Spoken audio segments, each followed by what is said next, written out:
Assalamu alaikum. This is me, Sir Suhail Ahmed, your English language instructor. I welcome you all at Names Virtual Academy. आज असां जेको topic आहे उहो common errors जो ई topic आहे। हिन class जे अंदरि असां ॾिसंदासीं त जेको एग्ज़ामिनर आहे असांखे सब्जेक्ट वर्ब एग्रीमेंट मां कहिड़ी कहिड़ी एरियाज़ मां सुवाल ॾींदो आहे एंड अमूमन जॾहिं बि तव्हांखे 5 सवाल एरर्स ॾिना वेंदा आहिनि उन्हनि 5 सवालनि मां जेके ऑलमोस्ट 2 खां 3 सवाल आहिनि उहे सब्जेक्ट वर्ब एग्रीमेंट ते लाज़िम हूंदा आहिनि। सो असां इहो ॾिसण जी कोशिशि कयूं था त सब्जेक्ट वर्ब एग्रीमेंट आहे छा एंड उन ते मास्टरी कीअं हासिल कजे ऐं सब्जेक्ट वर्ब एग्रीमेंट पढ़णु छो लाज़िम ऐं अहम इंपॉर्टेंट आहे। ठीकु आहे, सो लेट्स स्टार्ट। अच्छा जी, हाणे असां पहिरियों ॾिसूं त what is subject verb agreement. अच्छा जी, लिखियलु आहे त subject verb agreement is a grammatical rule. इहो कुझु बि न आहे, ग्रामर जो हिकिड़ो रूल आहे। ठीकु आहे, that status that verb must match the subject in number. इन मां मुराद इहा त सब्जेक्ट वर्ब एग्रीमेंट कुझु बि न आहे, ग्रामर जो हिकिड़ो कंसेप्ट आहे जंहिं कंसेप्ट जे अंदरि तव्हां सब्जेक्ट ऐं वर्ब खे पंहिंजो पाण में छा कराईंदा आहियो, एग्री कराईंदा आहियो। ठीकु आहे, हाणे एग्री त तव्हां कराईंदा आहियो पर एग्री बि शामिल कराईंदा आहियो सिंपली नंबर्स जे अंदरि। हाणे नंबर्स जी जॾहिं बि ॻाल्हि अचे न इंग्लिश लैंग्वेज जे अंदरि त इन मां मुराद असां सिंगुलर एंड प्लूरल जी ॻाल्हि था कयूं। ठीकु आहे, अच्छा इन मां मुराद इहा त अगरि तव्हांजो सब्जेक्ट सिंगुलर आहे त तव्हां हुन सां वर्ब जी फॉर्म बि सिंगुलर इस्तेमालु कयो, अगरि सब्जेक्ट प्लूरल आहे त तव्हां हुन सां गॾु वर्ब जी फॉर्म बि कहिड़ी इस्तेमालु कयो, प्लूरल इस्तेमालु कयो। इन खे तव्हां सिंपली सब्जेक्ट वर्ब एग्रीमेंट चवंदा आहियो। वेल, सो सब्जेक्ट वर्ब एग्रीमेंट जी सिंपल डेफिनेशन कहिड़ी थी त सब्जेक्ट वर्ब एग्रीमेंट हिकिड़ो ग्रामेटिकल रूल आहे। इन मां मुराद इहा आहे त तव्हां जॾहिं सब्जेक्ट खे वर्ब सां छा करायो, सिंपली एग्री करायो नंबर्स जे अंदरि।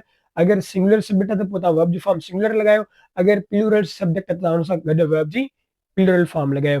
अच्छा, उन खां बाद हाणे इहा ॻाल्हि सम्झणु अहम इंपॉर्टेंट आहे त भई सब्जेक्ट वर्ब एग्रीमेंट जूं कुझु इंपॉर्टेंट पॉइंट्स, ठीकु आहे, उहे कहिड़ियूं आहिनि ऐं सब्जेक्ट वर्ब एग्रीमेंट कॾहिं असांखे तमामु घणी डिफिकल्ट लॻंदी आहे। सही आहे, it means subject verb agreement जा ऑलमोस्ट कोई 30 रूल्स आहिनि। ठीकु आहे, अगरि अव्हांखे उहे 30 रूल्स यादि अची विया त उन खां बाद तव्हांखे तमामु घणी आसानी थी वेंदी, तव्हां जीअं एरर्स वारो जेको पोर्शन आहे उनखे तव्हां इज़ीली करेक्ट करे सघो।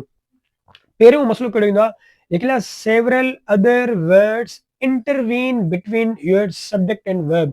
इन मां मुराद इहा त सब्जेक्ट वर्ब एग्रीमेंट जो इशू तॾहिं थींदो आहे जॾहिं सब्जेक्ट ऐं वर्ब जे विच में ॿिया वर्ड छा कंदा आहिनि, इंटरवीन कंदा आहिनि। ठीकु आहे, इट मीन्स घुत हणंदा आहिनि।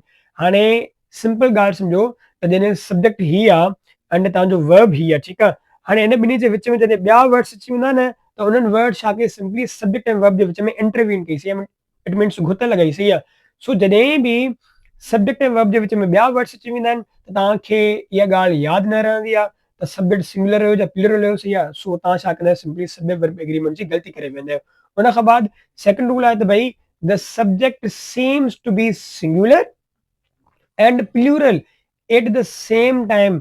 इट मीन्स कुझु अहिड़ा सब्जेक्ट्स हूंदा आहिनि जेके तव्हांखे उन ई वक़्तु सिंगुलर बि लॻंदा आहिनि त प्लूरल बि लॻंदा आहिनि। ठीकु आहे, सो इहा बि परेशानी थींदी आहे त भई कीअं ख़बर पए त इहो सब्जेक्ट हाणे सिंगुलर आहे या फिर प्लूरल आहे। सही आहे, इन सिचुएशन में तव्हां खां सब्जेक्ट वर्ब एग्रीमेंट जी ग़लती थी वेंदी आहे।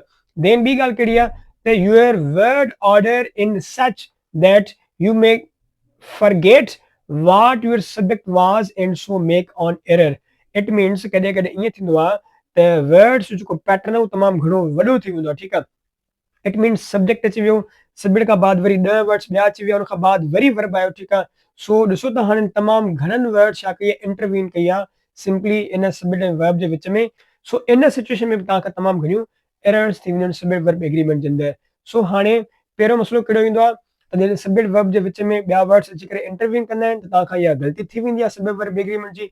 उन खां अलावा ॿियो रूल कहिड़ो हुयो, सेम ई सब्जेक्ट असांखे कॾहिं कॾहिं सिंगुलर लॻंदो त कॾहिं कॾहिं प्लूरल लॻंदो आहे। सही आहे, पोइ असां कीअं आइडेंटिफाई कयूं त भई इहो हिते सिंगुलर आहे या फिर छा आहे, सिंपली प्लूरल आहे। उन खां बाद इहो आहे त कॾहिं कॾहिं वर्ड पैटर्न तमामु घणो डिफिकल्ट थी वेंदो आहे। सही आहे, पोइ असांखां इहा ॻाल्हि विसरी वेंदी आहे त भई सब्जेक्ट कहिड़ो हुयो, सही आहे, सिंगुलर हुयो या फिर प्लूरल हुयो। सो इहा बि असांखे कॾहिं कॾहिं ग़लती थी वेंदी आहे ऐं अगरि इहा असां ग़लती कंदा आहियूं त इन सिचुएशन में तव्हांखां सब्जेक्ट वर्ब एग्रीमेंट जी ग़लती थी वेंदी आहे। अच्छा, हाणे सवाल इहो थो पैदा थिए त भई सब्जेक्ट वर्ब एग्रीमेंट ते मास्टरी कीअं हासिल कजे। ठीकु आहे, हाणे लिखियलु आहे त भई how to take mastery over subject and verb agreement. It means असां अहिड़ो छा कयूं जो असांखे सब्जेक्ट वर्ब एग्रीमेंट ते मास्टरी अची वञे। नंबर वन ॻाल्हि आहे त भई must know definition of subject. It means तव्हांखे त पहिरियां सब्जेक्ट खे पढ़णो पवंदो त भई सब्जेक्ट हूंदो छा आहे। ठीकु आहे, सब्जेक्ट जी डेफिनेशन तव्हांखे अचे, तव्हांखे इहा ॻाल्हि ख़बर हुजे त भई सेंटेंस में कहिड़ी जॻह ते सब्जेक्ट ईंदो आहे, ठीकु आहे।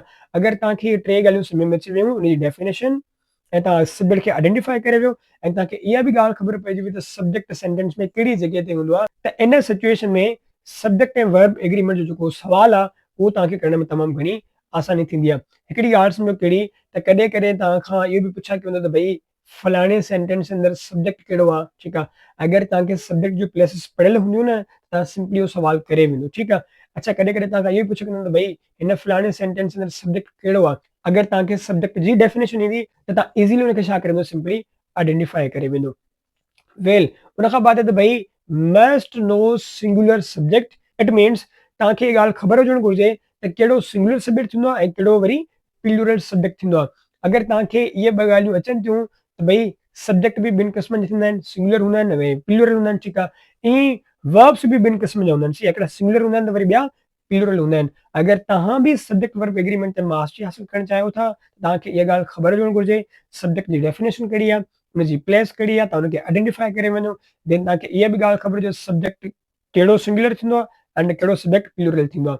वेल, उन खां बाद ॿी नंबर पॉइंट आहे त must know tenses and their auxiliary verbs. हिकिड़ी ॻाल्हि सम्झो कहिड़ी, त तव्हांखे सभु टेंसेस जे बारे में इल्मु हुजे ऐं तव्हांखे इहो बि इल्मु हुजे त कहिड़े सब्जेक्ट जा कहिड़ा कहिड़ा ऑक्सिलरी वर्ब्स आहिनि।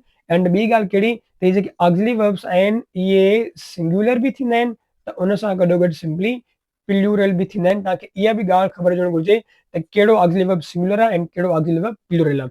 उन खां बाद आहे त भई must know singular verb form and you people must know plural verb form. ठीक थी वियो। सो सब्जेक्ट जे बारे में भी सिंगुलर प्लूरल जी ख़बर हुजे, ईअं वर्ब जे बारे में भी सिंगुलर ऐं प्लूरल जी ख़बर हुजे। वेल, हुन खां बाद आहे त must study rules of subject verb agreement. हाणे तव्हांखे इहा बि ॻाल्हि ख़बर हुजणु घुरिजे त भई जेके सब्जेक्ट वर्ब एग्रीमेंट आहे उन जा सिंपली घणा रूल्स ईंदा आहिनि, 3 रूल्स ईंदा आहिनि। अगरि तव्हांखे उहे 3 रूल्स अची विया त तव्हांखे तमामु घणी मास्टरी अची वेंदी सब्जेक्ट वर्ब एग्रीमेंट ते। आई होप तव्हांखे इहा ॻाल्हि ख़बर पइजी वई हूंदी त सब्जेक्ट वर्ब एग्रीमेंट आहे छा, असां छो पढ़ंदा आहियूं एंड उन खां अलावा इन ते मास्टरी कीअं हासिल कजे। सो थैंक यू, अल्लाह हाफिज़, हैव अ नाइस डे।